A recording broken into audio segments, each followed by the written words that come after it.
A Werewolf Shifter Romance. Written by Amelia Hart. Chapter 1. Flight through Snow Isla stood before the tarnished mirror in the tower chamber, her reflection distorted by age-worn glass. The ceremonial gown they had forced upon her hung heavy across her shoulders, white silk embroidered with silver thread that caught the afternoon light streaming through narrow windows. The fabric was meant to symbolize purity, devotion, willing sacrifice. All lies. Her fingers trembled as she traced the delicate beadwork along the neckline. 22 years of life. And this was what it had come to. Payment for her uncle's debts. Currency to settle accounts with a monster. Stop fidgeting. Her cousin Saris yanked at the laces of Isla's bodice, pulling them tight with practiced motions that bordered on cruel. You should be grateful. Lord Torben could have chosen any Omega in 3 territories. He chose you. Isla met Karis's gaze in the mirror. Her cousin's expression held no sympathy, only resentment that had festered since Isla's father died 3 years ago in the border wars. Since her uncle Garrick had assumed leadership of their small pack, and declared Isla's presence a burden rather than a blessing.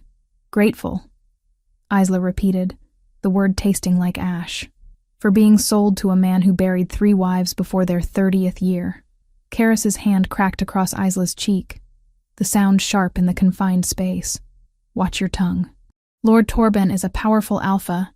His gold will save this pack from starvation. Or would you prefer we all die because you're too proud to do your duty? The sting of the slap faded quickly, but the words burrowed deeper.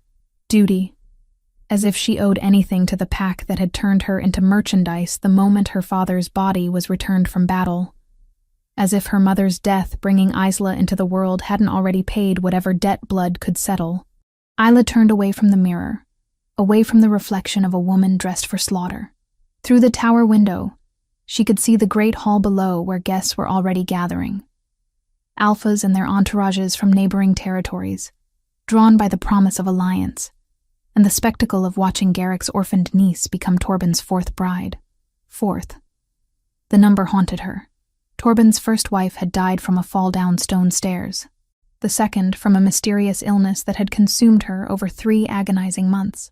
The third had disappeared entirely, her body found weeks later in the river, weighted down with rocks. Accidents, all of them. Tragedies. Nothing that could be proven otherwise. But Isla had heard the whispers in the kitchens, seen the way servants crossed themselves when Torben's name was mentioned. She had watched her uncle accept the bride price with hands that shook slightly, his eyes refusing to meet hers as he counted out the gold coins that would allegedly save their pack from ruin. A knock at the door made both women turn. The pack's elder priest entered, his weathered face solemn beneath a crown of white hair. It is time, child. Lord Torben awaits at the altar. Isla's stomach twisted. She wanted to refuse, to scream that she wouldn't do this. But what choice existed? Her father was dead. Her mother had been dead since the moment Isla drew her first breath. She had no siblings, no advocates, no power within a pack that viewed her as expendable.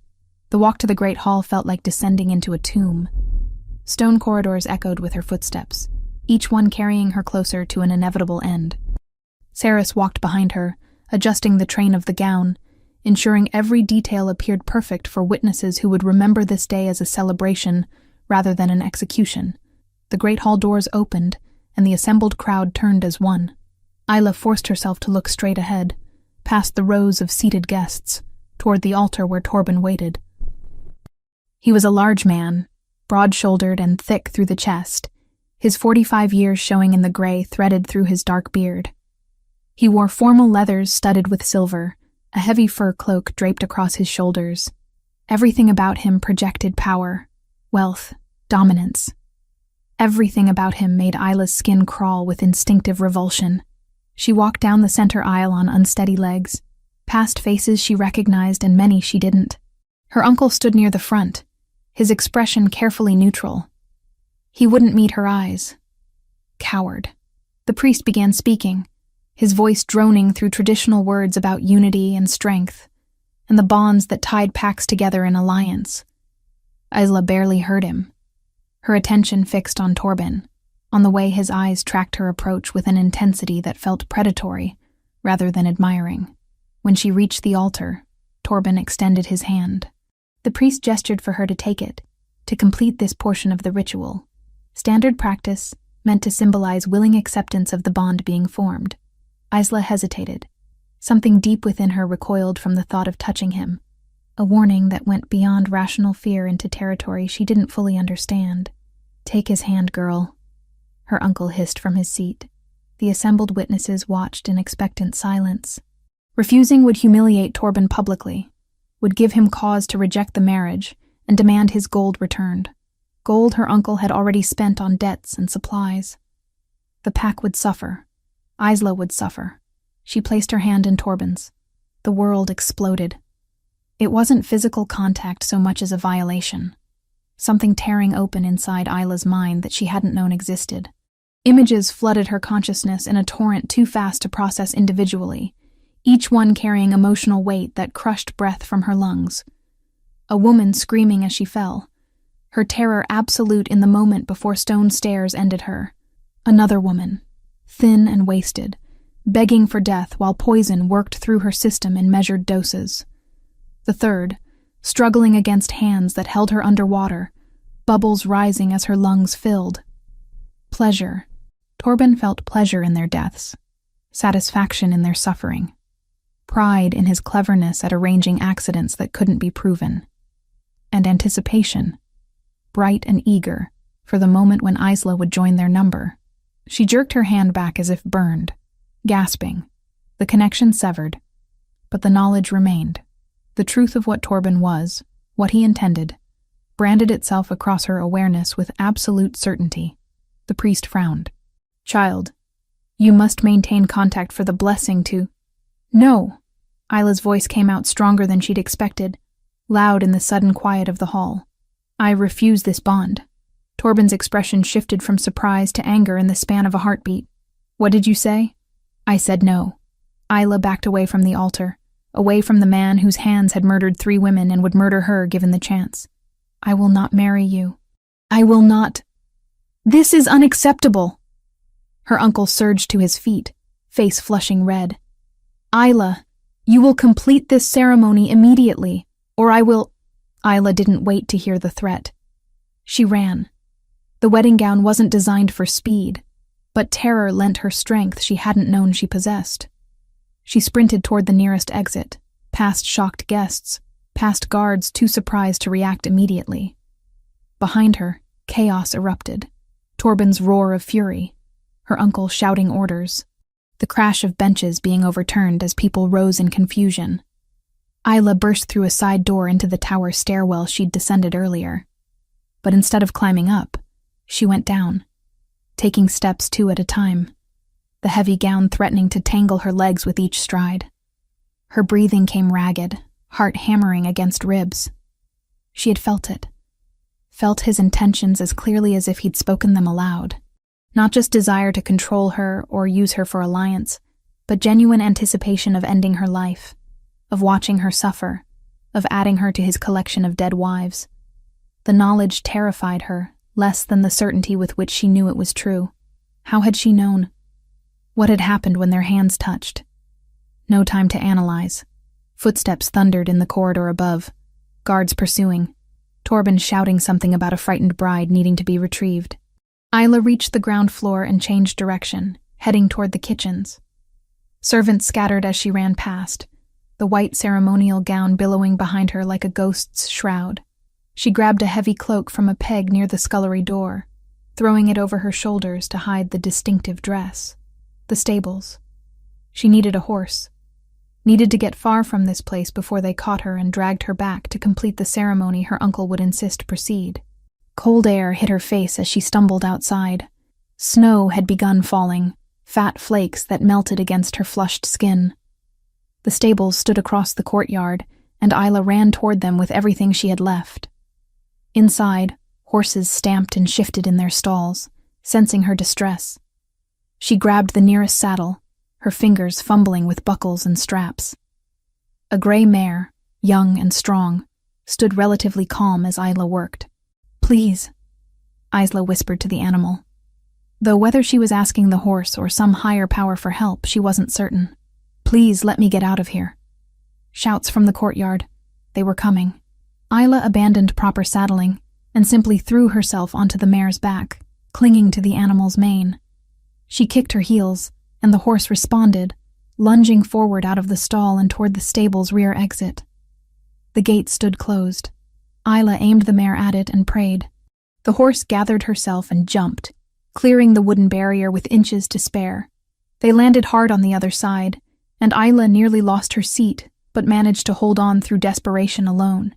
Then they were running, hooves pounding against snow-covered ground as the mare raced away from the pack house, away from Torben, away from everything Isla had ever known. Behind her, more shouts, the sound of other horses being readied for pursuit. But she had a lead, and she intended to use it. Isla urged the mare toward the mountains, toward the treacherous high country where few would follow in a snowstorm. The horse responded gamely, her breathing steady despite the pace. Snow fell heavier now, obscuring visibility, turning the world into a blur of white and gray. The ceremonial gown snagged on branches as they entered the forest at the mountain's base. Fabric tore, delicate embroidery shredding against rough bark. Isla didn't care. The dress was meant for a wedding that would have ended in murder. Let it be destroyed. They climbed higher, the mare's breathing growing labored as the incline steepened. Behind them, the sounds of pursuit faded, swallowed by wind and distance. But Isla didn't slow. Couldn't slow, not until she put enough space between herself and the men who would drag her back to Torben's waiting hands. Hours passed. The storm intensified, transforming from gentle snowfall to howling blizzard. Visibility dropped to mere feet. The temperature plummeted. Isla's fingers grew numb where they gripped the mare's mane, her body shaking with cold despite the cloak. The horse stumbled, exhausted. Isla pulled her to a stop beneath a cluster of evergreens that provided minimal shelter from the wind. The mare's sides heaved, breath coming in great clouds of steam. "I'm sorry," Isla told her, sliding from the animal's back on legs that barely supported her weight. "You saved my life. Thank you." The mare nuzzled her shoulder briefly, then stood with head lowered, too tired to move further. Isla knew they couldn't stay here. The cold would kill them both if they remained stationary in this storm. But pushing on seemed equally impossible. The mare was done, and Isla herself felt the insidious creep of hypothermia setting into her limbs, making her thoughts slow and confused. She had to find shelter, had to keep moving. Isla left the mare beneath the trees and pushed forward on foot, each step a monumental effort. The white gown, soaked through with snow, clung to her legs like icy chains. She stumbled, caught herself, stumbled again. The world reduced itself to the next step, and the next, and the one after that. Isla lost track of direction, of time, of everything except the desperate need to keep moving, because stopping meant dying. Dawn broke gray and cheerless through the storm. Isla barely noticed. Her body had gone beyond cold into numbness. She couldn't feel her feet anymore, couldn't feel her hands. Moving was automatic, instinctive, divorced from conscious thought. Then, through the swirling snow, a shape emerged. Dark stone walls, a chimney, a building, a cabin. Isla staggered toward it, falling twice before reaching the door. Her numb fingers found the latch, unlocked. Blessing or trap, she no longer cared. Warmth. The promise of shelter. She pushed the door open and collapsed across the threshold into darkness. Chapter 2. The Stranger's Truth. Warmth reached Isla first, pulling her from darkness that had threatened to become permanent. The crackle of fire, the scent of burning wood and something else, leather and pine and smoke that spoke of habitation rather than wilderness. Her body ached in ways that suggested she had survived something her mind hadn't yet caught up to understanding. She opened her eyes to unfamiliar surroundings. Rough-hewn wooden beams crossed overhead, supporting a ceiling darkened by years of hearth smoke. Furs covered her, heavy and warm, their weight pressing her into a mattress stuffed with what felt like straw and moss. The ceremonial gown still clung to her body beneath the furs, though the fabric had dried into stiff, uncomfortable wrinkles. Isla pushed herself upright, ignoring the protest of muscles that felt like they'd been beaten. The cabin was small, a single room divided by function rather than walls. A stone fireplace dominated one side, flames dancing cheerfully behind a crude iron grate. Weapons hung on the walls, hunting knives and a well-maintained bow with a quiver of arrows. Shelves held provisions, dried meat and grain sacks and pottery vessels sealed with wax. And near the fire, seated on a rough wooden stool, a man sharpened a hunting knife with slow, methodical strokes. He was large, broad through the shoulders in a way that spoke of strength, built through use rather than display. Dark hair fell past his collar, and a neatly trimmed beard framed a strong jaw. He wore simple clothing, a worn linen shirt and leather breeches, both well made but showing signs of long use. Scars marked his visible forearms, pale lines against skin that suggested he spent time outdoors. When he looked up, meeting her gaze across the cabin's dim interior, Isla felt something catch in her chest. His eyes were gray-silver, the color of storm clouds, and they held an intensity that made her instinctively pull the furs higher around her shoulders. "You're awake," he said, his voice deeper than she'd expected. Rough from disuse or perhaps simply from nature. "Good. I was starting to worry you wouldn't wake at all." Isla's throat felt raw when she tried to speak. "Where?" The word came out as a croak. He set the knife aside and stood, moving with a controlled grace that reminded Isla of the way predators moved, efficient and purposeful. He crossed to the shelves and returned with a clay cup filled with water. "Drink slowly," he instructed, offering the cup but maintaining distance, not approaching the bed where she sat. Isla took the cup with hands that trembled. The water was cold and clean, soothing her abused throat. She drank half of it before forcing herself to stop and breathe. "Where am I?" she asked, her voice stronger now. "My cabin. About 15 miles into the high country north of the valleys." He returned to his stool by the fire, giving her space. "You collapsed on my doorstep around dawn. That was yesterday." Yesterday. Isla tried to process that. She'd lost an entire day to unconsciousness. The storm ended this morning. 3 feet of new snow. He picked up his knife again, resumed the steady rhythm of sharpening, though his attention never fully left her. "You're fortunate you found shelter. Another hour in that cold would have killed you." The casual way he said it made Isla's stomach twist. She looked down at herself, at the ruined wedding gown visible beneath the furs. The delicate embroidery was torn, mud-stained, destroyed beyond any hope of repair, evidence of her flight.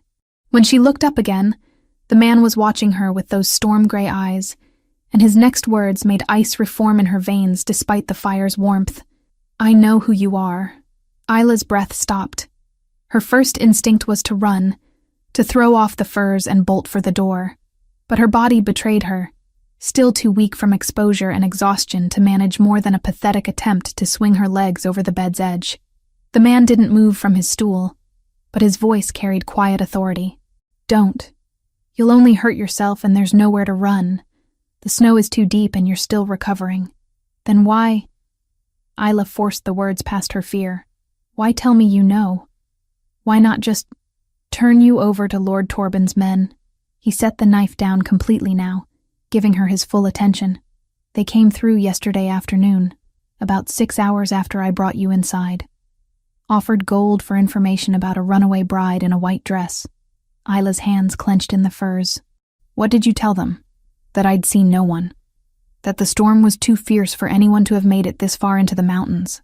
His expression remained neutral, unreadable. "They didn't believe me at first. Wanted to search the cabin. I convinced them otherwise." The way he said it suggested the convincing hadn't been entirely verbal. Isla studied him more carefully now, taking in details she'd missed in her initial panic. The scars on his forearms continued up past where his sleeves ended. His hands, though steady on the whetstone, bore the calluses of someone accustomed to weapons and hard work, and there was something in the way he held himself, a confidence that came from knowing he could handle threats when they arose. "Why?" The question emerged smaller than Isla intended. "Why lie for me? You don't know me. You don't know why I ran. I know the reputation of the man you were running from." Something dark flickered across his features, gone too quickly for Isla to identify. "That's reason enough." He stood again, moving to the shelves. This time he returned with a wooden bowl containing what looked like stew, steam rising from its surface. You need to eat. You were half frozen and completely exhausted. Food will help. Isla accepted the bowl cautiously, her stomach clenching at the rich smell of meat and vegetables. When had she last eaten? Before the ceremony, certainly. More than a day ago now. She ate slowly, each spoonful settling warmth into her core. The man, her unexpected rescuer, returned to his work by the fire, giving her space to process everything that had happened. Between bites, Isla studied him, tried to reconcile the man who'd saved her life with the casual admission that he knew exactly who she was and what she was fleeing. Most people in the kingdom would have known about the wedding. Garrick had made certain everyone understood his pack's alliance with Torben, had proclaimed it as a triumph of diplomacy. "What's your name?" she asked finally. He glanced up from the blade he'd returned to sharpening. "Dorian. Just Dorian. No pack affiliation, no family name. The mark of someone trying to disappear, or someone who'd been cast out. Are you exiled?" The question emerged before Isla could think better of it. Dorian's hand stilled for the briefest moment before resuming their work. "What makes you ask that? You live alone in the high country. You give only a first name. You help a fugitive without hesitation." Isla set the empty bowl aside. Those aren't the actions of someone with ties to any pack. A ghost of something that might have been amusement crossed his features. "You're observant. I'm alive because I pay attention." "Fair enough." He set the whetstone down, resting his forearms on his knees as he leaned forward. "Yes, I've been exiled for 8 years, sent into these mountains with orders never to return to the territories below on pain of death. 8 years. Isla tried to calculate how old that made him. Late 20s, perhaps? Young to have earned such severe punishment. "What did you do?" she asked, then immediately regretted the rudeness of the question. "I'm sorry. That's not... I refused an order from an alpha," Dorian interrupted, his voice flat. "One I considered unjust. I was punished accordingly." The stark way he said it suggested layers of complexity he wasn't sharing, but Isla understood the desire to keep certain pains private. She had her own secrets, her own wounds that didn't bear examination in the presence of strangers. "Thank you," she said instead, "for helping me, for lying to the guards, for not demanding to know why I fled my own wedding." Dorian's gray eyes met hers again, and this time Isla saw something in them that made her breath catch. Not desire or threat, but recognition, as if he saw past the ruined dress and desperate circumstances to something deeper. "You don't owe me explanations," he said quietly. "Whatever your reasons were, they were yours. I'm certain they were valid." The simple acceptance of that statement did something unexpected to Isla's composure. Tears burned at the back of her throat, threatening to spill. No one had simply accepted her choice without demanding justification. Not her uncle, not Saris, not any of the pack members who'd witnessed her flight. She blinked hard, forcing the tears back. "How long can I stay?"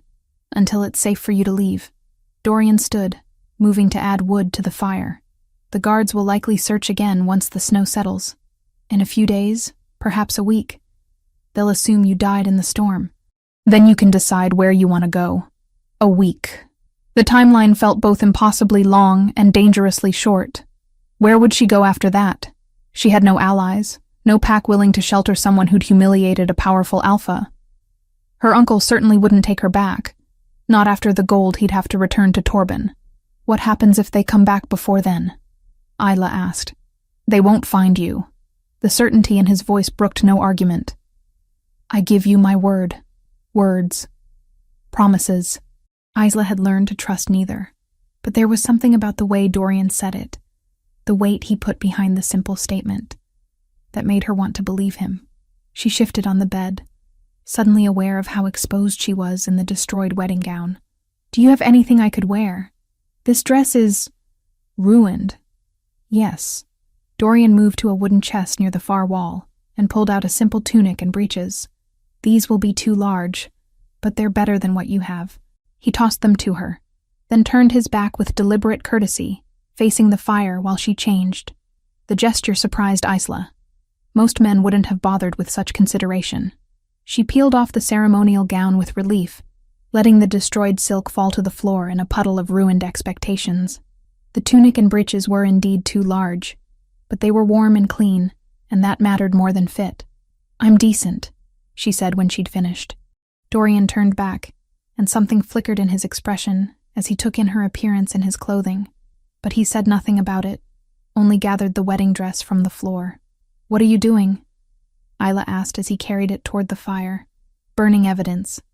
If anyone searches again, finding that would be unfortunate." He paused, looking at her. "Unless you want to keep it?" Isla thought of what the dress represented. Torben's hands reaching for hers.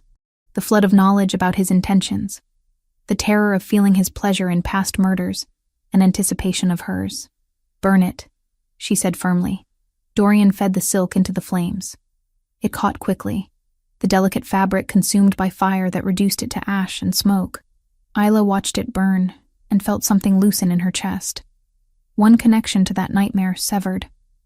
When the last of it had disappeared into the flames, Dorian returned to his stool. "You should rest more. Your body needs time to recover from the cold." Isla settled back into the bed, suddenly aware of how exhausted she still felt. But before she could drift off, curiosity made her ask one more question. "Why do you live up here? If you've been exiled for 8 years, you could have left these mountains. Gone somewhere no one would know you." Dorian was quiet for so long Isla thought he might not answer. Then he spoke, his voice carrying a weight of old pain. "These mountains are the only home I have left. The only place where I can be alone with my failures without dragging anyone else down with them." The raw honesty of that statement resonated with something in Isla's chest.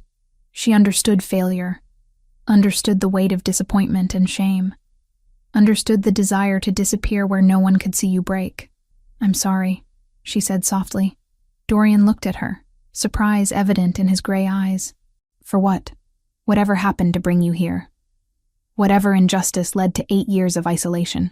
He studied her for a long moment, and Isla had the strange sense that he was seeing her clearly for the first time, looking past the circumstances of her arrival to the person underneath.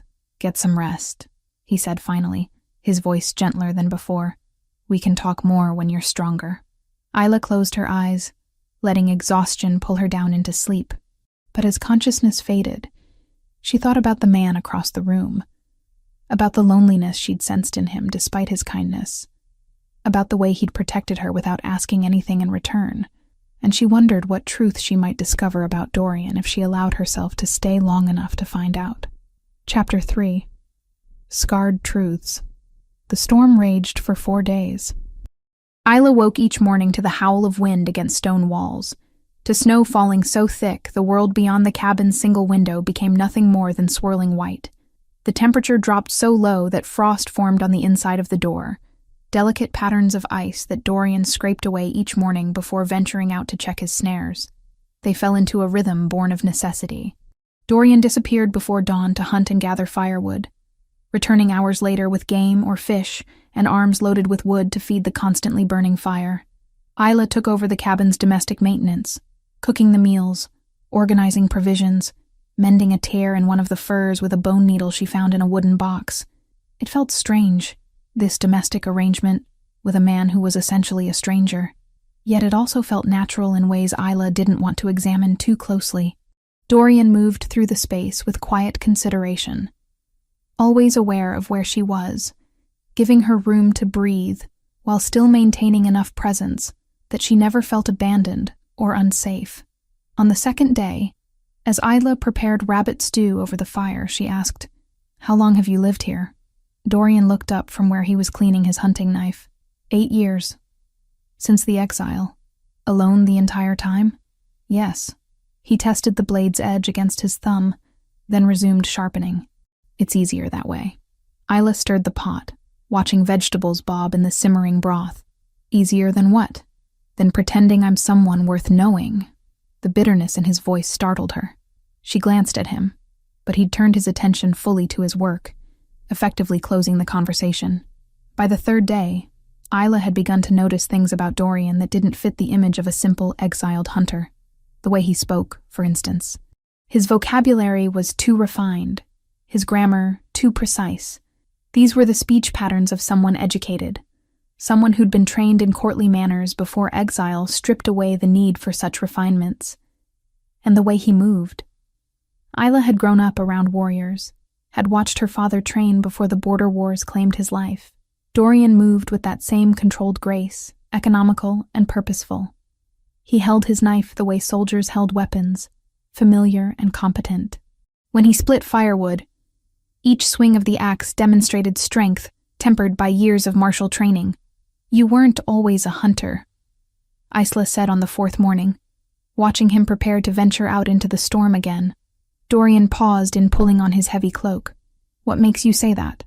The way you carry yourself. The way you speak. You were trained for something else before you came here." He studied her for a long moment, those gray eyes assessing. "You're observant. You already said that." "It bears repeating." He finished securing the cloak and picked up his bow.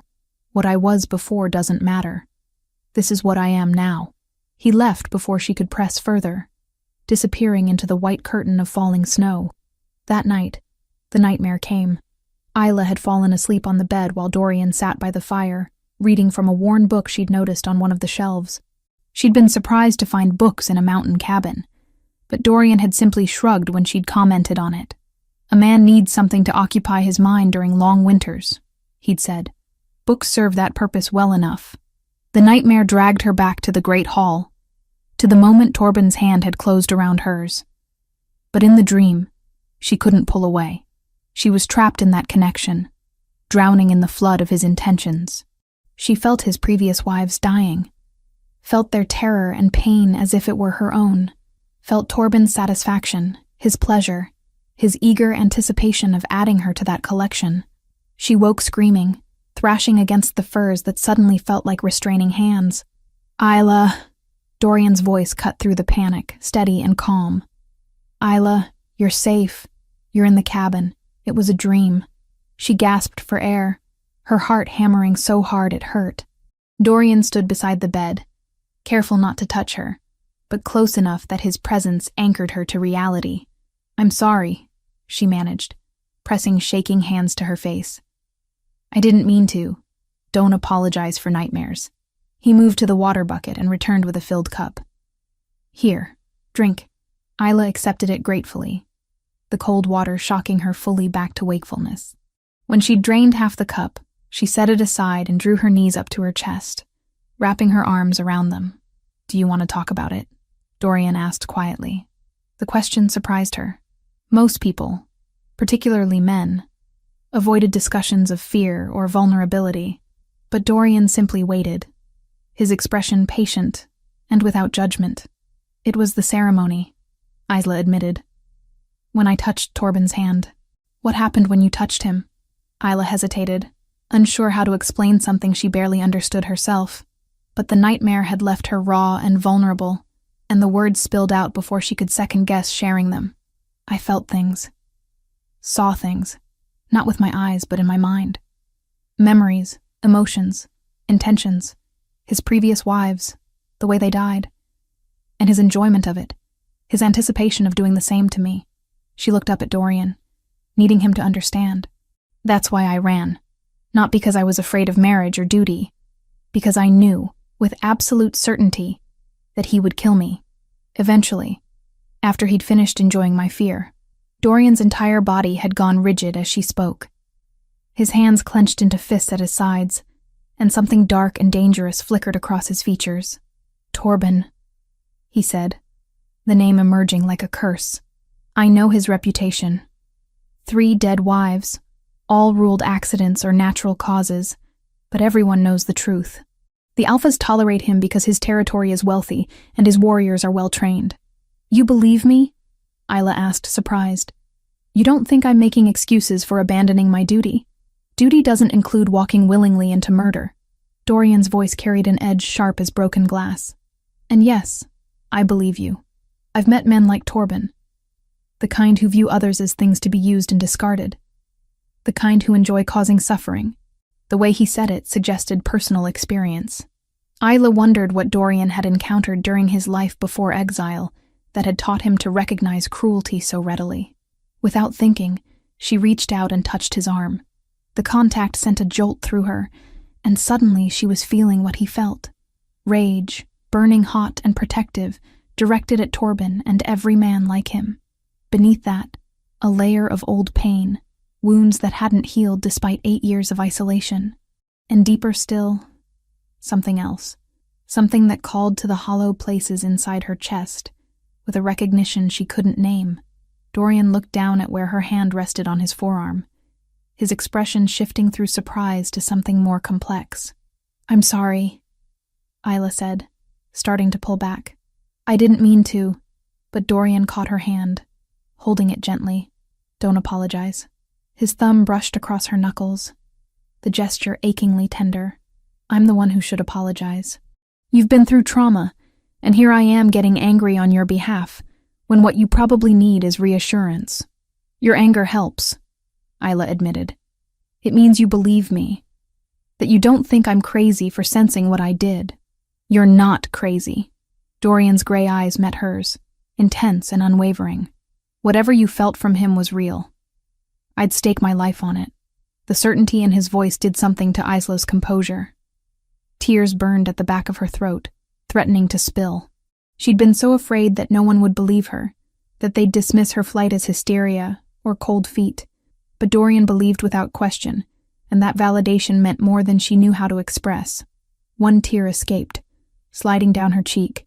Dorian reached up with his free hand and brushed it away, his touch careful and reverent. The moment stretched between them, charged with something Isla couldn't quite identify. The fire crackled in the hearth. Wind howled against the walls, and Dorian's hand remained cupped against her cheek, his thumb tracing the path of that single tear. Then he pulled back abruptly, as if he'd suddenly realized how close they'd become. He stood and moved toward the fire, putting distance between them. "You should try to sleep more," he said, his voice rougher than before. "The storm should break tomorrow. You'll need your strength." But as he turned, the movement pulling his shirt tight across his back, Isla saw something that made her breath catch. Even through the fabric, she could make out the texture of old scars, a network of raised lines that covered his upper back and shoulders. "Dorian," she said quietly, "your scars. What happened?" His shoulders tensed, every line of his body going rigid. "It's nothing. That's not nothing. Those are whip marks, public punishment scars." He didn't turn around, didn't face her. "You should sleep, Isla. Tell me." She pushed herself off the bed, moving closer though she didn't dare touch him again. "You said you were exiled for refusing an alpha's order, but you didn't mention being flogged first." "Because it's not relevant. It's relevant to me." Isla moved around to face him, forcing him to look at her. "You've protected me, sheltered me, believed me when no one else would. The least I can do is listen if you want to talk about whatever put those scars on your back." Dorian's jaw clenched, a muscle ticking in his cheek. For a long moment, she thought he'd refuse entirely. Then he spoke, each word carefully measured. "The alpha I served demanded something of me that went against every code I was raised to honor. When I refused, he made an example of me.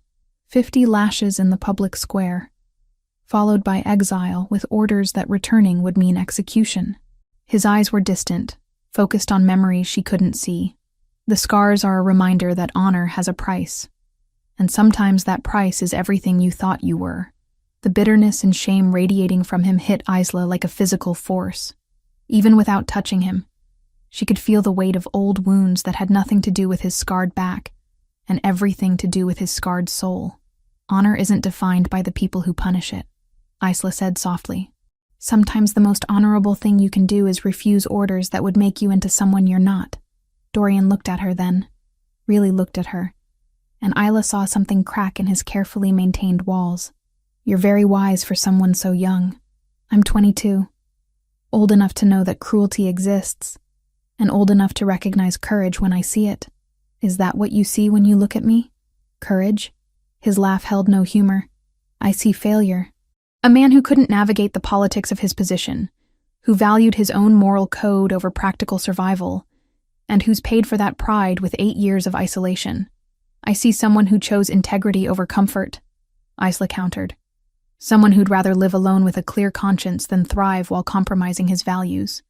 That's not failure, Dorian. That's strength. He stared at her, something shifting in his expression. The air between them felt charged again, heavy with things neither of them was quite ready to name. You should sleep, he said finally, but his voice had gentled.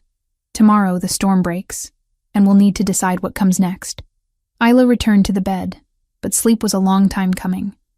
She lay awake listening to the storm's fury gradually diminish, thinking about the man across the cabin who carried scars both visible and hidden, thinking about the way his touch had felt, the way his belief in her had shored up foundations she hadn't realized were crumbling, and wondering what it meant that she could feel his emotions like echoes of her own, that the space between them hummed with a connection she'd never experienced before.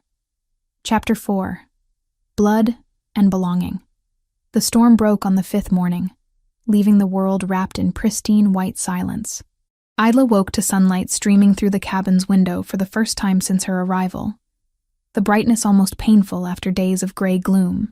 Dorian was already awake, standing by the door with his bow and quiver. He looked over when he heard her stirring, and something in his expression had changed. Not wariness exactly, but a careful distance that hadn't existed the night before. "The weather has cleared," he said. "I thought I'd check the traps, maybe hunt if the game has started moving again. You're welcome to come if you want to learn the trails." The offer surprised Isla. She'd expected him to suggest she prepare for departure now that the storm had passed, not invite her deeper into his solitary existence. "I'd like that," she said, pushing aside the furs and standing. The borrowed clothes had become familiar over the past days, comfortable in ways her previous life's formal garments had never been. They set out an hour later, Isla wearing an extra cloak Dorian had produced from his chest, and sturdy boots he'd padded with wool scraps to fit her smaller feet. The snow came up to her knees in places, making each step an effort. But Dorian moved ahead of her with practiced ease, breaking trail. "Watch how the deer move through here," he said, pointing to tracks that crossed their path. "See how they follow the ridgeline where the snow is shallower? They're conserving energy, choosing the easiest routes between feeding grounds." Isla studied the delicate hoofprints, trying to see the patterns he described.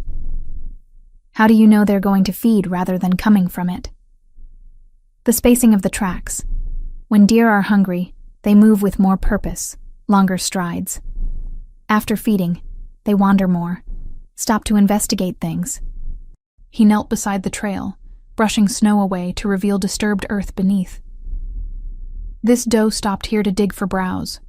She was successful. See the scratch marks?" The way he explained it made sense, transforming random marks in snow into a readable story. Isla found herself leaning closer, genuinely curious. They continued on, Dorian pointing out other signs. The scrape marks where a buck had rubbed velvet from his antlers. The distinctive tunnel a fox had dug to reach a rodent's winter cache. The claw marks high on a tree trunk where a bear had stretched before denning for winter. "You see everything," Isla observed as they paused to rest on a fallen log. "Most people would just see snow and trees. Survival requires observation. The forest tells you what it needs you to know, but only if you're paying attention." Dorian handed her his water skin, and their fingers brushed in the exchange. The contact sent that now familiar jolt through Isla, and suddenly she was feeling what he felt. Contentment at being out in the wild, pride in teaching her, in watching her learn, and beneath that, something warmer, more complex, an awareness of her presence beside him that went beyond simple companionship. She pulled her hand back quickly, the sensation overwhelming. Dorian watched her with those gray eyes that seemed to see too much. "It happens more frequently now, doesn't it?" he asked quietly. "The sensing." Isla nodded, unsure how much to admit. "Since we've been in close quarters, I can feel emotions sometimes, even without touching. Yours are the strongest, but I can sense smaller things too. The cabin itself almost has a presence, years of your solitude soaked into the walls. Is it painful? Overwhelming? Sometimes. But not with you. The admission came easier than it should have. Your emotions are intense, but they're not cruel. They don't hurt to feel." Dorian's expression shifted, something vulnerable flickering across his features before he looked away. We should keep moving. I want to check the northern snares before we lose the light. They walked in silence for a while, following game trails through evergreen groves heavy with snow. The peace of it settled into Isla's bones, replacing the constant anxiety that had defined her life in her uncle's pack. Here, in this frozen wilderness with a man who barely knew her, she felt safer than she'd felt in years. "Your scars," she said finally, as they stopped to examine a snare that had been tripped but was empty. "You said you were punished for refusing an order. But there's more to it than that, isn't there? Something you're not saying." Dorian's hands stilled on the snare's mechanism. "Why do you think that?" "Because when I touched you last night, I felt layers. The punishment, the exile, those are surface truths. But beneath them, there's something deeper. Family, betrayal, expectations you couldn't meet or chose not to meet." Isla moved closer, watching his face. "You weren't just some warrior who disobeyed orders. You were someone important, weren't you?" He didn't answer immediately. His attention focused on resetting the snare with meticulous care. When he finally spoke, his voice was carefully controlled. "I was born to a servant woman in a great house. The lord of that house took certain liberties, and I was the result. My mother died when I was 10, leaving me alone among people who saw me as both less than them, and uncomfortably more." He stood, dusting snow from his hands. "I was trained alongside his legitimate sons, given weapons instruction and education, but never acknowledged, never treated as equal. Half-siblings," Isla said, understanding dawning. "That's why you mentioned brothers earlier, then stopped yourself. 3 of them, all older, all legitimate heirs to their father's position. They tolerated my presence because their father insisted, but they never accepted me as family." Something bitter crossed his expression. "When the oldest died 8 years ago, supposedly in battle, everything changed. Suddenly I was useful. A potential replacement for an heir that couldn't be replaced." The way he said supposedly caught Isla's attention, but before she could ask about it, Dorian was moving again, striding through the snow with renewed purpose. They checked 2 more snares, finding a rabbit in the 3rd. Dorian dispatched it quickly and humanely, then added it to the pack he carried. The sun had begun its descent toward the western peaks, painting the snow in shades of gold and pink. "We should head back," Dorian said. "The temperature drops fast once the sun sets." The return journey felt different, charged with the weight of partial truths and unasked questions. Isla wanted to press for more details, to understand the full story of what had brought Dorian to 8 years of isolation. But she recognized the walls he'd raised, the careful distance he was maintaining. They reached the cabin as twilight deepened into night. Dorian built up the fire while Isla prepared the rabbit for cooking, their movements synchronized from days of shared space. "Tell me about your childhood," Isla said, as they ate the meal she'd made, roasted rabbit with herbs Dorian had hanging from the cabin's rafters. "Before everything went wrong, what was it like?" Dorian was quiet for so long she thought he might refuse. Then he began speaking, his voice taking on a distant quality as he retrieved memories he'd clearly tried to bury. "I remember sword practice in a courtyard paved with white stone. My instructor was a retired warrior named Gavril, and he was harder on me than on my half-brothers, because he said I needed to be twice as good to be considered half as worthy." A ghost of a smile touched his lips. He was right. "I learned to fight with everything I had, every day, until I was the best among us." "Did that change how they treated you?" Isla asked. "No. If anything, it made things worse. My father, the Lord, he started paying more attention to me. Started talking about responsibility and duty and the importance of family loyalty." Dorian's hands clenched around his cup. "My brothers saw it as a threat. They went from ignoring me to actively working against me. Small cruelties and larger betrayals, all designed to remind me of my place." Isla could hear the pain beneath his carefully neutral tone, could feel it radiating from him despite the space between them. "But you stayed. You didn't leave." "Where would I go? I was young, and despite everything, part of me still hoped I might earn my father's recognition, might become someone worth acknowledging." He set his cup down with more force than necessary. "That hope was foolish." "What changed?" Isla asked gently. "What happened to make him exile you?" But Dorian shook his head. That's a story for another time. It's late, and we both need rest. He stood, clearly intending to end the conversation, but Isla rose too, frustration bubbling up. You can't keep doing this, telling me pieces but never the whole truth. You know everything about why I'm here, what I'm running from. But you give me fragments and expect me to accept that.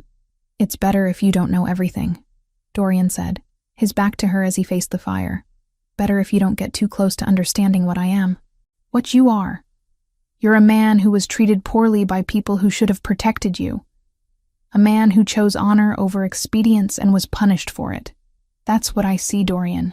He turned then, and the look in his eyes stole her breath. Raw and vulnerable and yearning all at once. You see what you want to see. You don't see the truth of my bloodline, the way it taints everything it touches. Then tell me, Isla said, closing the distance between them. Tell me the truth instead of hiding behind vague warnings. I can't. The words came out rough, almost desperate. I can't burden you with knowledge that could destroy you. I'm already destroyed.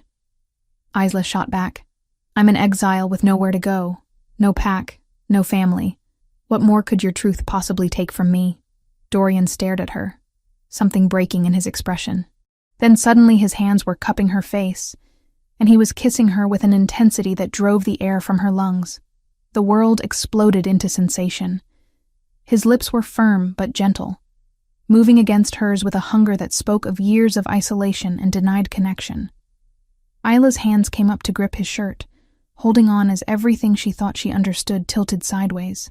And beneath the physical sensation, something else bloomed. A connection that went deeper than touch, deeper than desire. It felt like recognition, like two parts of a broken whole suddenly finding each other.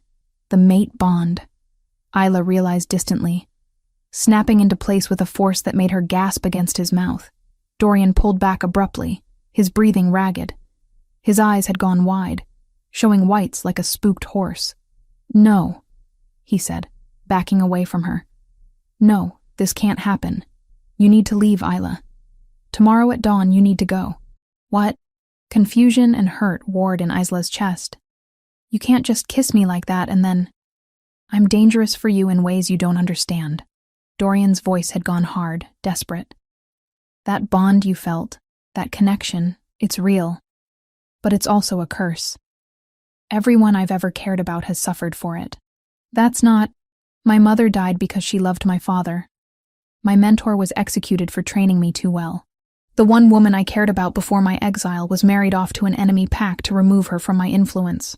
His hands were shaking, Isla noticed. Actually shaking. I won't do that to you. I won't let my blood condemn you too. Isla's mind reeled, trying to process everything. The kiss. The bond. The vehement rejection wrapped in what sounded horrifyingly like care. You don't get to decide that for me, she said, her voice steadier than she felt. You don't get to kiss me, let me feel what's between us, and then push me away because you're afraid. It's not fear, it's certainty. Dorian moved to the far side of the cabin, putting maximum distance between them. Go to sleep, Isla. At dawn, I'll take you down to the villages. You can find another pack, another life. One that doesn't include me and the destruction my bloodline brings.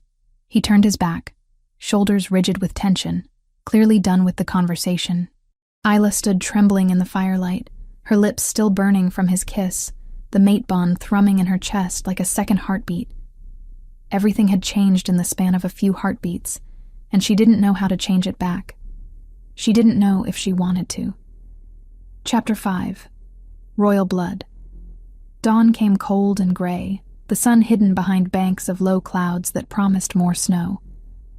Isla woke to find Dorian already dressed, packing supplies into a leather satchel with methodical precision. He didn't look at her when she stirred. I meant what I said last night, he said, his voice flat. You need to leave. I'll guide you down to the lower valleys where you can find shelter in one of the villages. Isla pushed herself upright, anger cutting through the confusion and hurt that had kept her awake most of the night. No, that made him pause. He turned to face her, his gray eyes shadowed. This isn't a negotiation, Isla. For your own safety. My safety. She stood, crossing the cabin to stand before him. You felt that bond snap into place same as I did. You can't just pretend it didn't happen because you're afraid. I'm not afraid, I'm realistic. Dorian's jaw clenched, a muscle ticking in his cheek. You have no idea what being connected to me means. What dangers it brings. Then tell me. Isla grabbed his arm, forcing him to meet her eyes.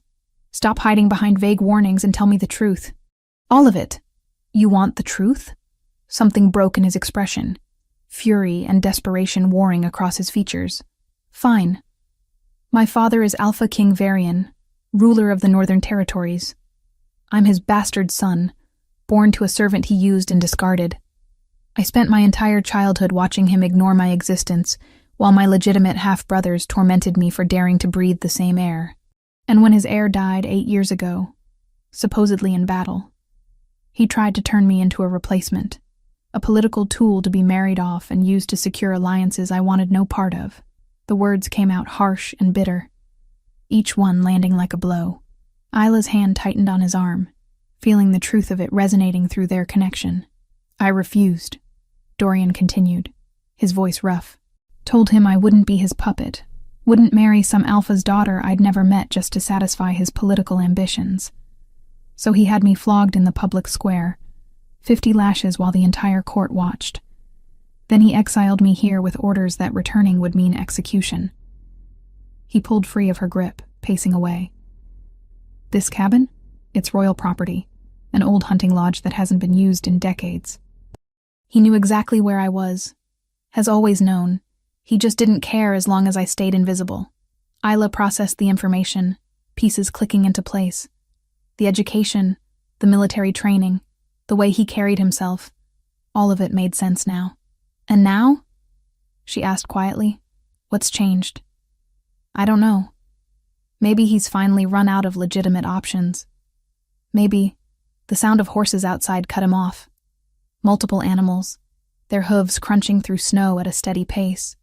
Dorian's entire body went rigid, his hand moving instinctively toward the hunting knife at his belt. Stay behind me, he ordered, moving to the door. Before Isla could respond, someone knocked. 3 sharp raps, formal and official. Dorian opened the door to reveal 5 soldiers mounted on war horses, their armor bearing the royal crest. At their head sat a man perhaps 40 years old, his weathered face stern beneath graying hair. His eyes swept the cabin's interior, pausing briefly on Isla before returning to Dorian. Commander Oren, Dorian said, his voice carefully neutral. It's been a long time. 8 years. Oren dismounted, his movements deliberate. May I come in? The message I carry isn't for public hearing. Dorian stepped aside, allowing the commander to enter.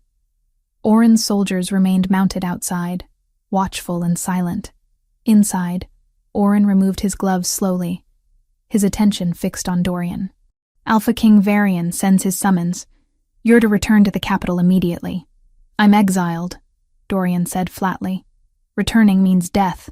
Those were his terms. Terms he's chosen to revoke. Oren pulled a sealed parchment from inside his cloak, offering it to Dorian. You're needed at court. He didn't elaborate on why, only that your presence is required within the fortnight. Dorian didn't take the parchment. And if I refuse? Something shifted in Oren's expression, a flash of genuine regret. Then he'll execute Marin, the woman who raised you after your mother died. He has her in the dungeons, Dorian.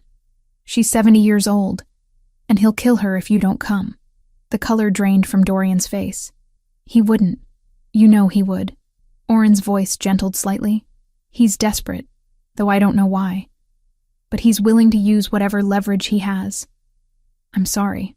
Isla watched Dorian's hands clench into fists, his entire body vibrating with suppressed rage. She could feel it through their connection, a storm of fury and helplessness. Marin has nothing to do with any of this, Dorian said, his voice dangerously quiet. She's an old woman who showed kindness to a child who had no one. Threatening her is effective, Oren interrupted, which is why he's doing it. You have 3 days to reach the capital, Dorian. After that, he starts taking fingers. The casual way Oren delivered the threat made Isla's stomach turn. This was the Alpha King, Dorian's father, casually threatening to torture an innocent old woman to force his bastard son's compliance. Oren's gaze shifted to Isla, and something calculating entered his expression. I recognize that hair, those eyes. You're the Omega who fled Lord Torben's wedding ceremony a week ago. There's a substantial reward for your return.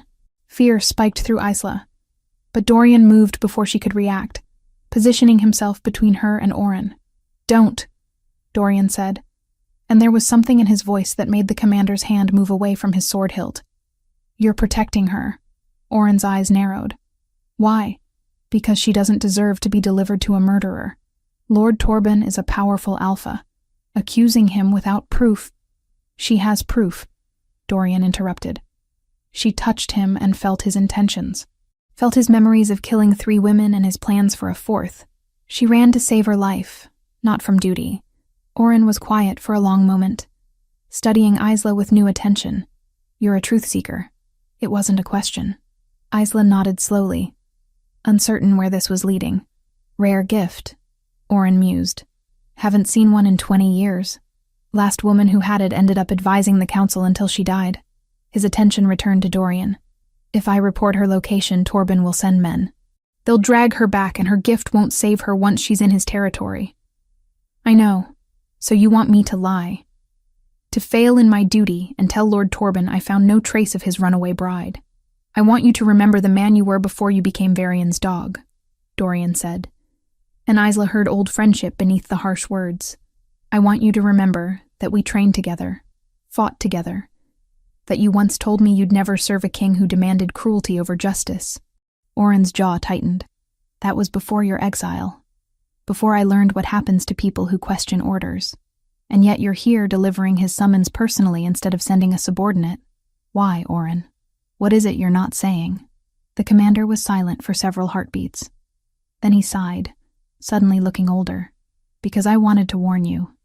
Your father, he's not the same as he was 8 years ago. Something's changed. He's more paranoid, more willing to hurt people to get what he wants.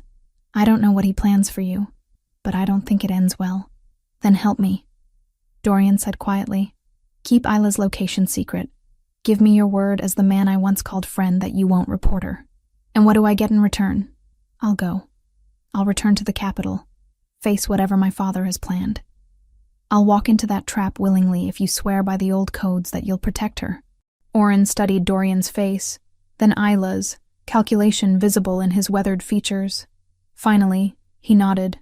By the old codes, the honor of the guard, I swear I won't reveal her location.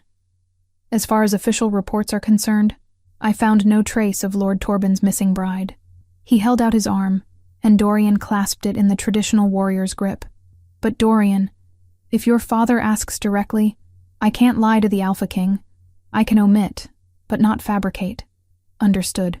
Dorian released his arm. When do we leave? Within the hour. The journey to the capital takes 2 days in good weather, and the king's deadline doesn't allow for delays. Oren moved toward the door, then paused. For what it's worth, I'm sorry. About Maren. About all of this. You deserved better. After Oren left to give his men instructions, Dorian turned to Isla. The mask he'd maintained for the commander crumbled, revealing raw pain beneath. I have to go, he said. I can't let them hurt Maren because of me. I know. Isla crossed to him, taking his hands in hers despite his attempt to pull away. But I'm not leaving. I'll stay here. Wait for you to return. Isla, that's not... You're my mate, she interrupted. That bond we felt, it's real. And I'm not abandoning you just because things got complicated. Dorian's expression twisted with something that might have been hope and fear combined. I might not come back. My father, whatever he wants from me, it won't be anything good. Then I'll come find you. The certainty in her voice seemed to shake something loose in him. He pulled her close, burying his face in her hair. You're going to be the death of me, Omega. No, Isla said firmly. I'm going to be the reason you survive. Dorian packed quickly, taking only essentials. He showed Isla where he kept the food stores, how to maintain the fire, where the emergency supplies were hidden. There's wood enough for 2 weeks if you're careful, he said, his hands moving automatically through familiar tasks. Game should return to the area soon now that the storm's passed. The snares are easy to check. I'll be fine, Isla assured him, though uncertainty gnawed at her. Just come back. At the door, Dorian paused. He turned back, cupped her face in his hands, and kissed her with desperate intensity. The mate bond flared between them, a golden thread binding them even as physical distance was about to separate them. I don't know what waits for me in the capital, he said against her lips. But knowing you're here, safe, that gives me a reason to survive whatever comes. Then he was gone, mounting the horse Oren had brought for him. Isla watched from the doorway as the soldiers disappeared into the trees, Dorian never looking back. The cabin felt impossibly empty in his absence. Isla closed the door and leaned against it. Her hand pressed to her chest where the mate bond pulsed with growing distance. She'd told Dorian she would wait, but even as she said it, Isla knew she was lying. She would wait only long enough to form a plan, because if Dorian thought she would sit here passively while his father used him as a political tool, he severely underestimated what a desperate Omega with a rare gift could do. Chapter 6. The Truth Seeker's Path. Isla lasted 2 days in the cabin before the mate bond became unbearable. It started as a whisper at the edge of her awareness, a sense of Dorian's presence like warmth against her skin, despite the distance between them. But as hours passed, that whisper grew louder, more insistent. She could feel his emotions bleeding through their connection. Anxiety and anger, and something darker, betrayal. He was in danger. On the third morning after his departure, Isla woke to a spike of pain through the bond so sharp it drove the breath from her lungs. Not physical pain, emotional. The kind that came from discovering treachery from someone trusted. She was on her feet before conscious thought caught up, throwing supplies into the pack Dorian had left behind. She couldn't sit here doing nothing while her mate walked into whatever trap his father had prepared. The promise to wait meant nothing against the certainty pulsing through their connection that Dorian needed her. The descent from the mountains proved harder than she'd anticipated. Snow still lay thick on the ground, and without Dorian breaking trail, each step required monumental effort. But he'd taught her well during their hunting trip. She followed game trails where the snow was shallower, used fallen logs as bridges across deep drifts, and kept the sun at her right shoulder to maintain a southward trajectory. By midday, her legs burned, and her lungs ached from the cold air. But the trees were changing, evergreens giving way to mixed forest, the terrain gradually flattening. She was making progress. As twilight approached, Isla spotted smoke rising in the distance. A village, small but substantial enough to support multiple hearths. She adjusted her course, moving toward the promise of shelter and information. The village consisted of perhaps 20 buildings clustered around a central square. An inn stood at one end, warm light spilling from its windows. Isla pushed through the door, grateful for the wave of heat that greeted her. Inside, the common room was half full, locals nursing drinks and sharing the day's gossip. Isla found a corner table and ordered stew and ale from a serving girl who barely glanced at her. She ate slowly, listening to conversations flowing around her. Most of it was mundane, complaints about the weather and speculation about spring planting. But then 2 men at the bar began speaking in lowered voices that somehow carried to where Isla sat. Heard it from a merchant who passed through the capital yesterday, one said, a grizzled man with more beard than face. The Alpha King has summoned his bastard son back.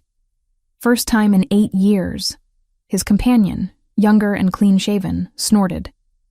That exile? What does Varian want with him after all this time? Same thing he wanted before, I reckon. Political marriage, secure an alliance. Only this time the bastard can't refuse without watching that old nursemaid of his lose fingers. Isla's hand clenched around her spoon. Marin. Dorian had mentioned her. The woman who'd raised him after his mother died. Cruel. Even for Varian, the younger man muttered. Gets worse, the bearded one continued, leaning closer. Word is, the king doesn't plan on keeping the boy alive long after he names an heir. Apparently, Varian's paranoid about anyone with a blood claim challenging his authority. Soon as the bastard sires a child with whichever alpha's daughter they force on him, he's a liability. Cold dread settled in Isla's stomach. Execution. Varian planned to use Dorian and then kill him. That's murder, the younger man said, shocked. That's politics. The bastard refused him once before, made the king look weak. Varian doesn't forgive that kind of insult. Isla set down her spoon, no longer hungry. She had to reach the capital, had to find a way to stop this. But she was one Omega with no pack, no resources, no authority. How could she possibly intervene in royal politics? The answer came as she remembered her mother's stories. Tales of the pack her mother had been born into before marrying Isla's father and joining his smaller, less influential group. Her grandmother still lived there, her mother had said. Lady Rhiannon, a woman of considerable respect and authority. It was a gamble. Isla had never met her grandmother, didn't know if the woman would even acknowledge her, but it was the only option she had. She finished her meal and approached the innkeeper, a stout woman with shrewd eyes. I need directions to the Silverpine territory, Lady Rhiannon's packlands. The innkeeper's eyebrows rose. That's 2 days' ride east. You got business with the lady? I'm her granddaughter. That earned her a long, assessing look. Then the innkeeper nodded slowly. You've got the look of her, now that I see it proper. Same eyes, same stubborn chin. She pulled out a worn map, tracing a route with one thick finger.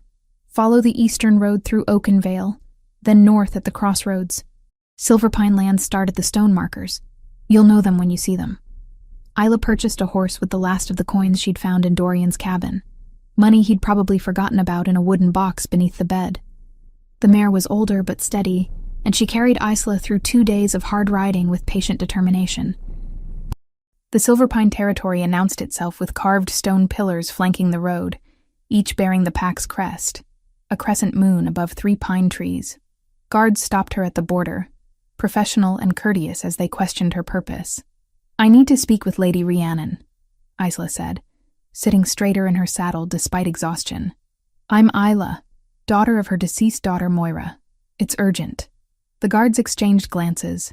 One rode ahead, while the other escorted Isla deeper into packlands.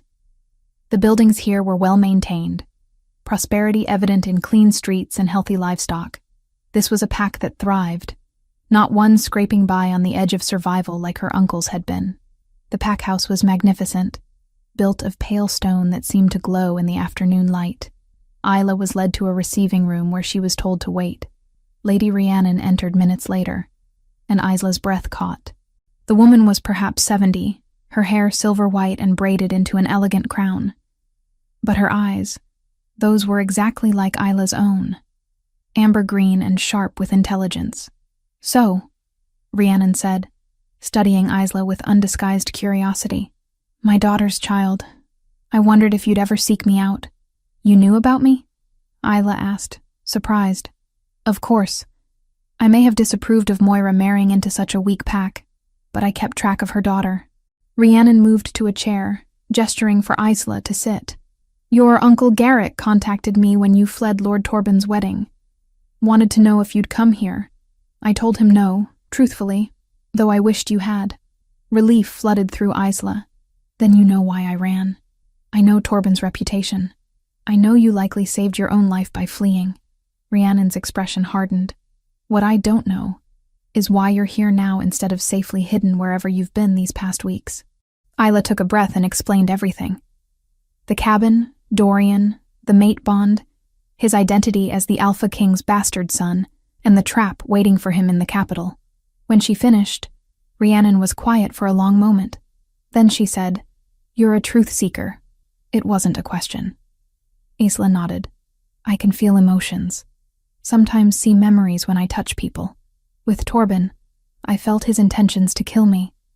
With Dorian, I feel everything he feels through our bond. It's more than that, Rhiannon said. Your gift is one recognized by the oldest laws. A truth seeker can invoke the right of challenge in formal court proceedings. You can force truth to the surface, make it visible to all witnesses. It's a rare gift, Isla, one that carries considerable weight in legal disputes. Hope sparked in Isla's chest. Could I use it to help Dorian? Possibly. If you can reach the capital in time, if you can invoke challenge before they execute him, and if whatever truths you reveal are damning enough to the Alpha King.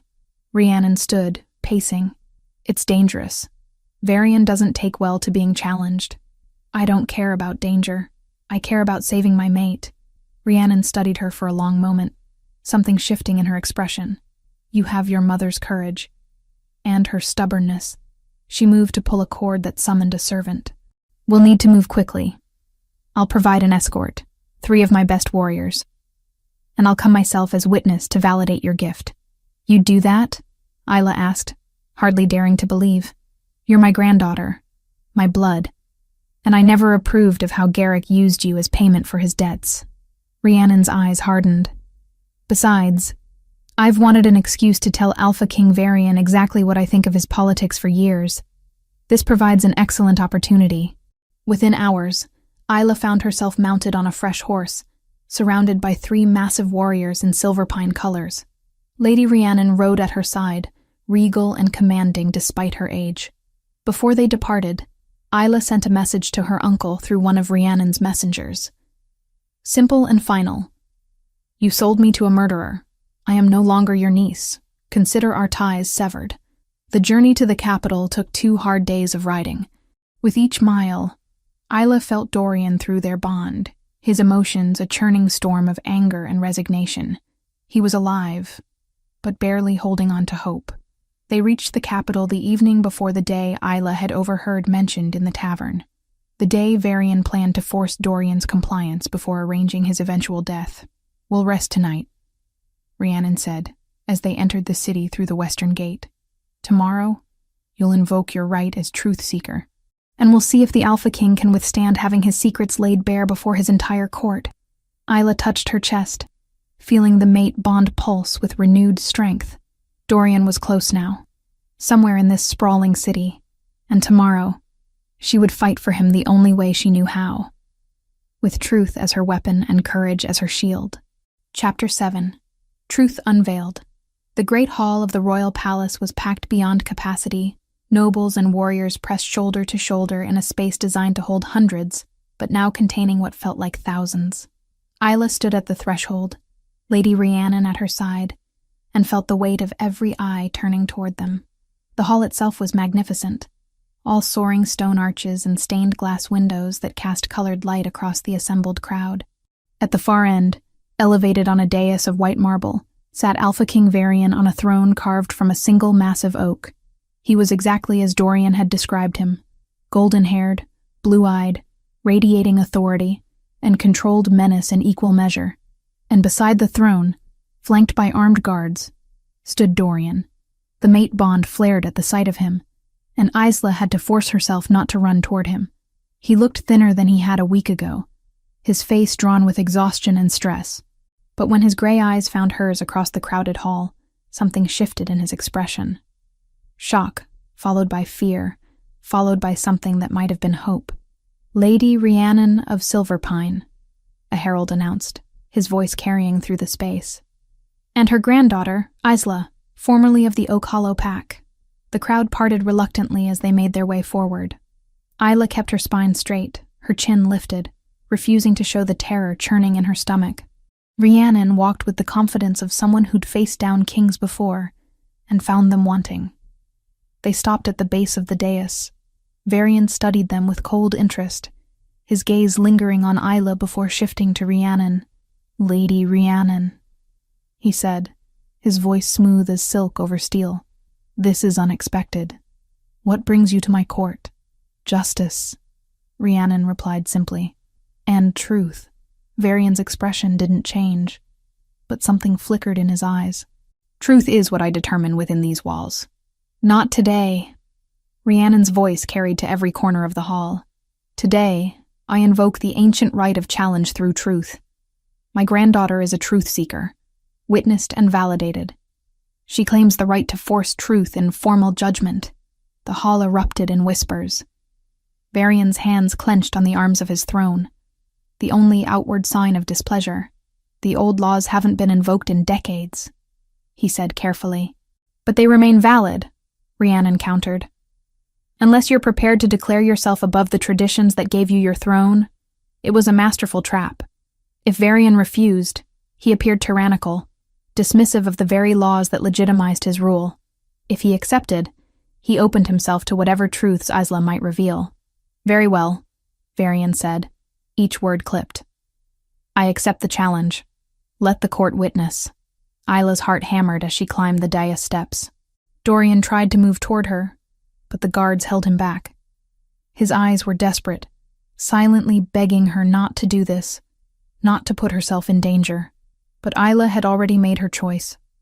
She stood before Varian, this man who'd tortured his own son, who'd threatened an innocent old woman, who'd planned Dorian's death with casual cruelty.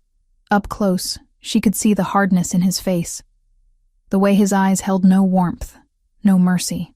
"You seek truth?" Varian asked quietly, for her ears alone. "Be careful what you find, girl. Some truths destroy the one who speaks them. Then we'll see who's destroyed," Isla replied. She reached out and placed her hand on his. The world didn't explode this time.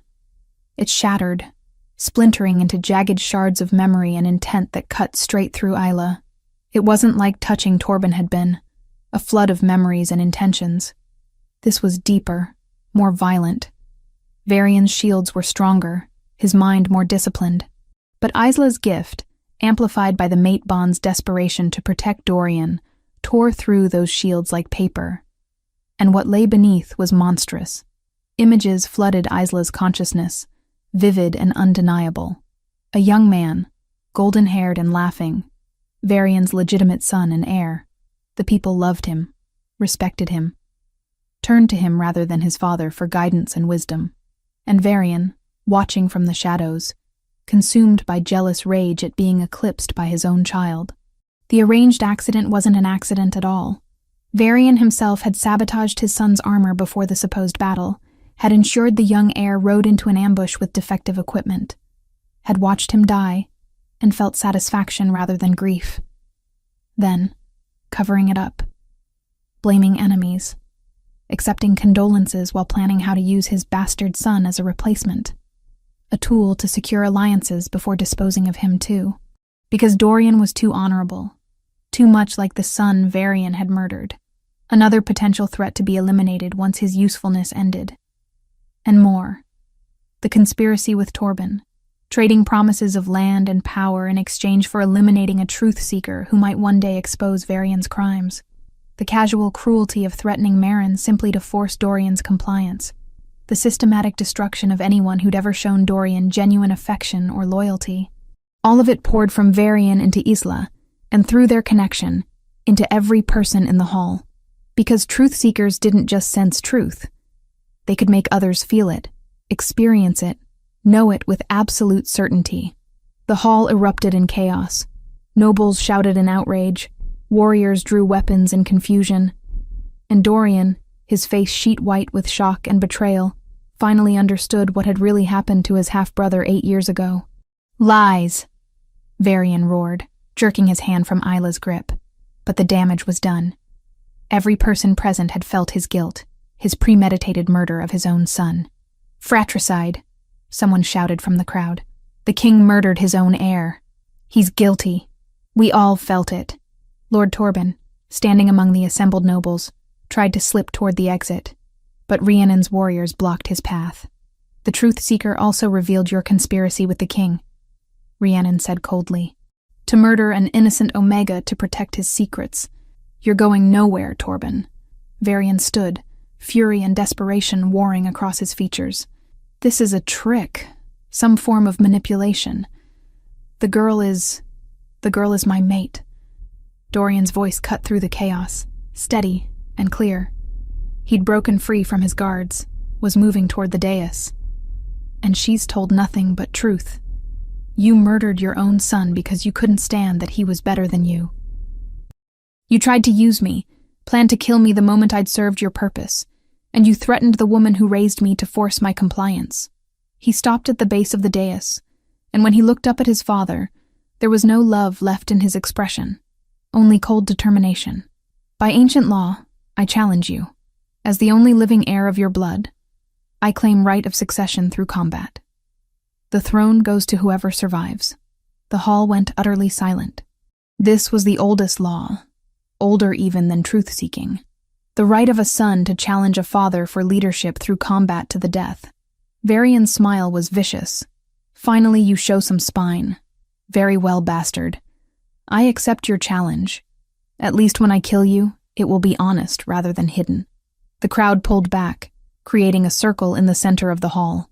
Dorian and Varian faced each other across 20 feet of polished stone. Neither wore armor. This would be fought in wolf form, the traditional way. Isla wanted to scream, to stop this, but Rhiannon's hand on her shoulder held her in place. This must happen, her grandmother whispered. It's the only way. Both men shifted, their bodies flowing from human to wolf with practiced ease. Varian's wolf was massive, golden-furred and heavily muscled, the wolf of a king in his prime, 48 years of life and countless battles making him formidable. But Dorian's wolf was larger, silver-white where his father was gold, younger and faster despite being smaller in bulk. The wolf of someone who'd spent 8 years surviving alone in the mountains, hunting and fighting for every meal. They circled each other, both looking for openings. Then Varian lunged. The fight was brutal. Varian fought with the experience of decades, using his weight and power to try to overwhelm his son. His jaws snapped for Dorian's throat. His claws raked for vulnerable spots. He fought dirty, going for eyes and tendons, seeking to cripple rather than kill cleanly. But Dorian was faster. He danced out of reach, using his agility to avoid the worst strikes. And when he counterattacked, it was with precision born of desperation. He fought for Isla, for Maren, for his murdered brother, for every year of isolation and pain. He fought with everything he had. Blood stained the white stone floor. Both wolves bore wounds, but Varian's were deeper. Age was catching up to him, his endurance failing against his son's relentless assault. Finally, Dorian saw his opening. Varian overextended, going for what he thought was a killing blow. Dorian rolled beneath the strike and came up inside his father's guard. His jaws closed around Varian's throat, not to crush, but to hold. Varian froze. One wrong move and Dorian's teeth would tear out his windpipe. The hall held its breath. Then Dorian bit down. It was quick, merciful, despite everything Varian had done. One moment the Alpha King lived, the next he was gone, his body shifting back to human form in death. Dorian released him and stepped back, his wolf form trembling with exhaustion. Blood matted his silver fur. But he was alive. The challenge is satisfied. One of the assembled alphas, a gray-haired man in the colors of the Eastern Territories, stepped forward. Varian is dead by his son's hand, as is his right. By ancient law and witness of this court, I acknowledge Dorian, son of Varian, as the rightful Alpha King. Other alphas joined in, their voices creating a chorus of acceptance. Hail King Dorian, long may he reign. Dorian shifted back to human form, accepting a cloak someone offered to cover his nakedness and his wounds. His eyes found Isla immediately, and the relief in them nearly broke her. She ran to him, and he caught her, holding her so tightly she could barely breathe. You came, he whispered into her hair. You magnificent, terrifying woman. You came for me.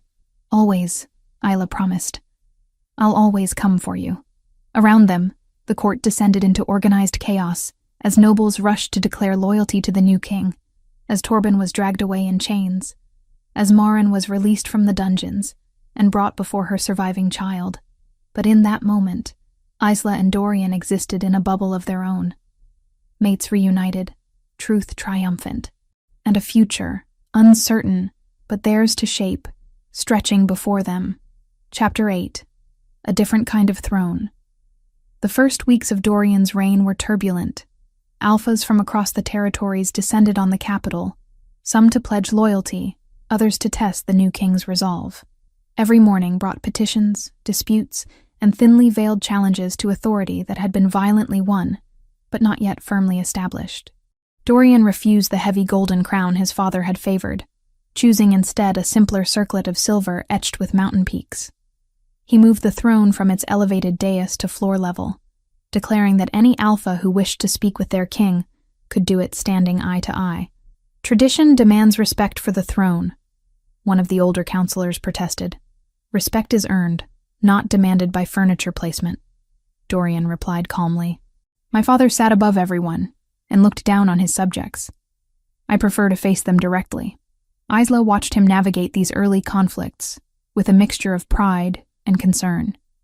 He was learning to wear authority he'd never wanted, transforming from the exile who'd survived alone in the mountains to a king who had to consider an entire kingdom with every decision. Her own role took shape gradually. Dorian wanted her at his side as mate and equal.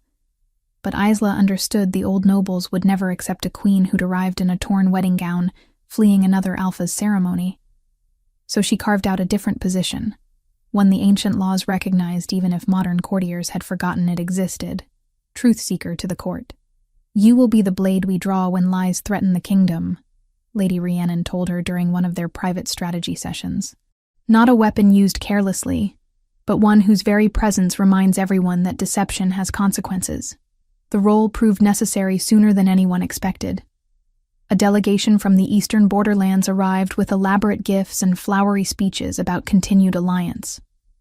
Their alpha, a man named Carver with 2 white teeth and calculating eyes, spoke of loyalty and mutual prosperity while presenting Dorian with a chest of gold coins. But Isla felt the lie the moment he extended his hand in formal greeting. Through her gift, she sensed his true intentions, probing for weakness, mapping vulnerabilities, planning to press for territorial concessions the moment Dorian showed uncertainty. After the formal audience, Dorian called his closest advisors to a private chamber. Rhiannon attended, along with Commander Oren and 3 of the alphas who'd supported Dorian's challenge against Varian. Carver is testing you, Isla said without preamble. He doesn't believe you're strong enough to hold the throne. He plans to demand the fertile valleys along the southern border, land that rightfully belongs to the Redwater Pack. If you refuse, he'll call it weakness and spread that word to other alphas. Can you prove this? Asked one of the older alphas, a grizzled warrior named Fenwick. I can make the court feel his intentions as clearly as I felt them, Isla replied.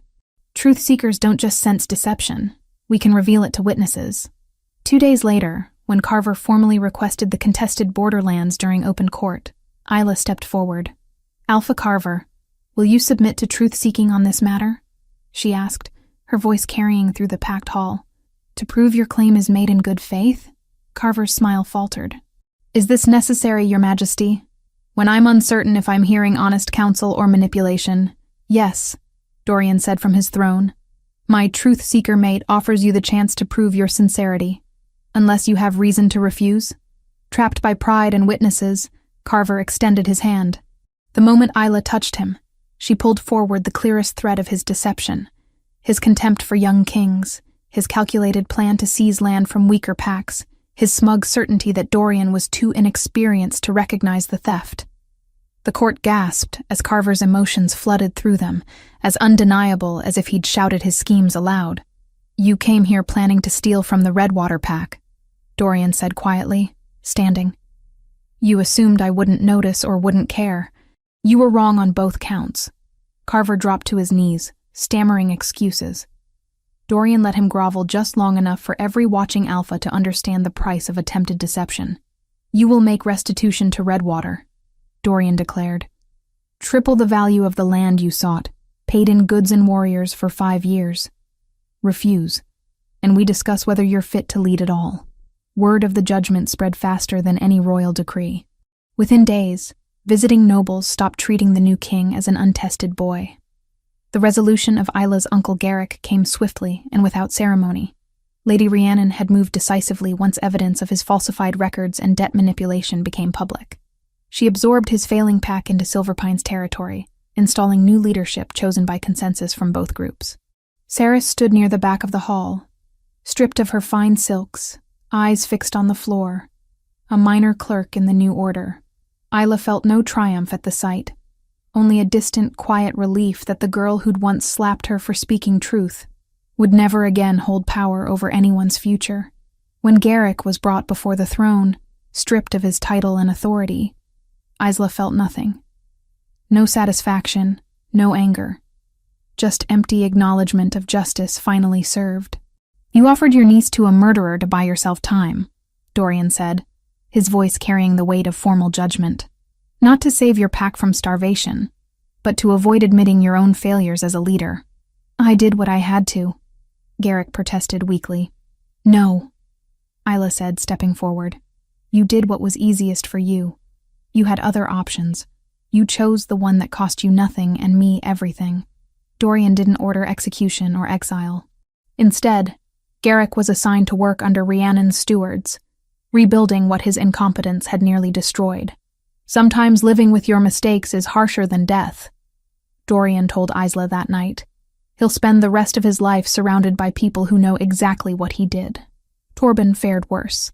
His conspiracy with Varian, combined with the revelation through Isla's gift of his 3 murdered wives, left him with no allies and no defense. Offered a choice between permanent exile beyond the northern borders or confinement in a coastal fortress, he chose exile. If you ever return to these territories, Dorian told him during the final judgment, there will be no trial, no ceremony, only execution. Marin, rescued from the dungeons and nursed back to health, refused the grand quarters Dorian tried to give her. I'm too old for fancy rooms, she said, swatting his arm affectionately. Give me something small near the kitchens where I can hear honest talk and smell good cooking. She settled into modest chambers near the servants' quarters and proceeded to become one of the palace's most beloved residents, telling anyone who would listen about Dorian's childhood and his stubborn determination to fix everything. He gets that serious look still, she told Isla one afternoon as they walked through the palace gardens. Like the whole world is his problem to solve. You're good for him. You make him remember he's allowed to be happy. Weeks after Varian's death, Isla realized she'd missed her cycle twice. She waited another week to be certain, paying attention to the subtle changes in her body that her gift made impossible to ignore. The life growing inside her was small yet, barely a whisper, but undeniably present. She told Dorian in their private chambers after a long day of council meetings. He was removing his boots when she said simply, I'm pregnant. His hands stilled. Then he looked up at her, searching her face for confirmation of what he'd heard. How certain? He asked, voice rough. Certain. He stood slowly, crossing to where she sat. His hands came up to frame her face, thumbs brushing her cheekbones with aching gentleness. I'm terrified, he admitted. So am I, Isla replied. But I think that means we'll pay attention.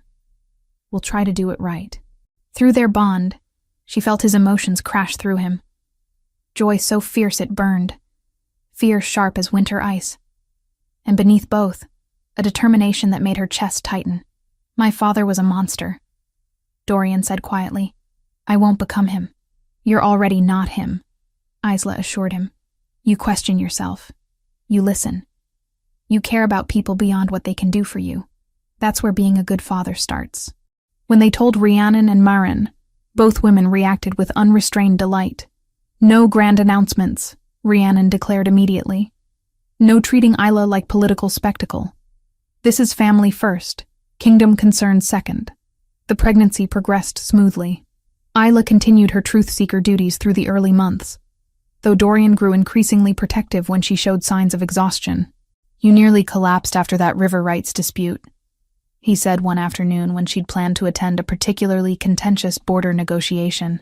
That alpha was lying so badly it gave me a headache, Isla countered. I didn't collapse from pregnancy. They compromised. Isla attended every other session, sending detailed recommendations through Rhiannon when she rested. It was strange learning to balance duty with the growing awareness of the child she carried, but the rhythm felt right. As spring turned to summer, they made a pilgrimage to the mountain cabin. The journey took longer with Isla's condition, but Dorian insisted. This is where it started, he said, as they rode through thinning trees toward higher elevation.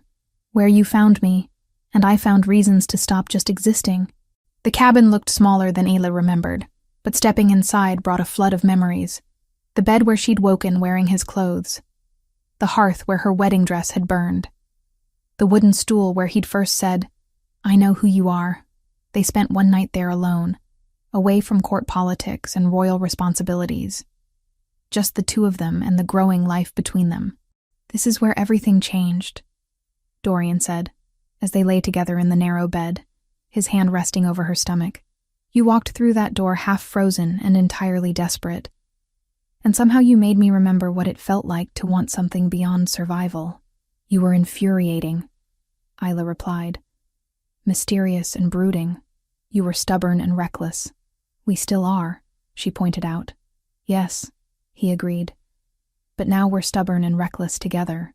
3 months later, in the early autumn when leaves turned gold and the air carried the first hint of coming winter, Isla gave birth to a daughter. By then, the healers called the pregnancy full term.